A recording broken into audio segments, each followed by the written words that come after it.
Hi అండి, ఈ రోజు మన రెసిపీ టమాటా రసం. అరకొర కూరగాయలతో అదరహో రుచిని అందించడంలో గ్రేట్ రెసిపీ అంటే టమాటా రసం అని టక్కున చెప్పేస్తారు వంట చేసే ప్రతి ఒక్కరు. చాలా సింపుల్ గా, ఈజీగా, ఈవెన్ వంట రాని వాళ్ళు కూడా సూపర్ టేస్ట్ గా చేసుకోగలిగే ఈ టమాటా రెసిపీని ప్రిపేర్ చేసుకోవడానికి ముందుగా 1/2 కేజీ ఎర్రటి టమాటాలను పెద్ద ముక్కలుగా కట్ చేసుకోవాలి. అలాగే ఒక చిన్న నిమ్మకాయ సైజ్ అంతా చింతపండును నానబెట్టుకోవాలి. ఇప్పుడు మిక్సీ జార్ లో కట్ చేసుకున్న టమాటాలు వేసుకొని గ్రైండ్ చేసుకోవాలి. గ్రైండ్ చేసుకున్న ఆ ప్యూరీని ఒక బౌల్లోకి తీసుకోవాలి. ఇప్పుడు ఆ ప్యూరీ నుండి టమాటా తొక్కలు సపరేట్ చేసుకొని నానబెట్టుకున్న చింతపండు రసాన్ని పోసుకొని కలుపుకున్నాక 1 కప్పు వాటర్ ను యాడ్ చేసుకోవాలి. ఇప్పుడు ప్యాన్ లో 1 టేబుల్ స్పూన్ శనగపప్పు, 1/2 టీ స్పూన్ జీలకర్ర, 10-12 మిరియాలు, 1 టేబుల్ స్పూన్ ధనియాలు వేసి ఫ్రై చేసుకున్నాక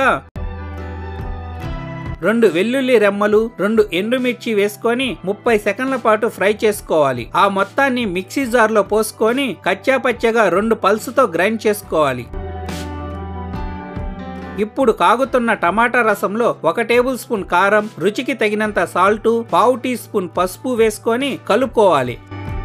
సలసల కాగుతున్న టమాటా రసంలో 2 రెమ్మల కరివేపాకు వేసుకొని కలుపుకోవాలి. ఇప్పుడు ఓ మాదిరి పొంగు వచ్చిన తరువాత మిక్సీ పట్టుకున్న మసాలా పౌడర్ ను వేసి కలుపుకుంటూ మంటను సిమ్ములో ఉంచి 2 నిమిషాల పాటు కాగనివ్వాలి.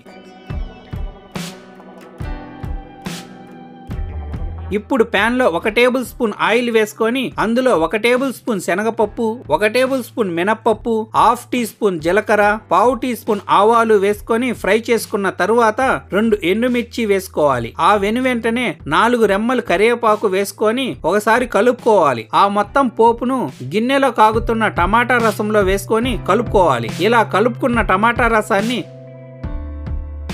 1 నిమిషం పాటు మసాలా కాగనిచ్చి స్టవ్ ఆఫ్ చేసుకోవాలి. అంతేనండి, మంచి సువాసనతో ఇల్లంతా మసాలా గుబాలింపుతో వేడి టమాటా రసం రెడీ. ఎంతో ఈజీగా ప్రిపేర్ చేసుకోవచ్చు. అతి తక్కువ టైంలో అంతంత మాత్రంగా ఉన్న కూరగాయలతో ఒక రోజంతా అన్ని పూటలా శుభ్రంగా భోంచేయవచ్చు. అందరూ ఎంతో ఇష్టపడే ఈ టమాటా రసం మీకు నచ్చినట్లయితే లైక్ చేసి, షేర్ చేసి, సబ్స్క్రైబ్ చేసుకోండి. Thank you.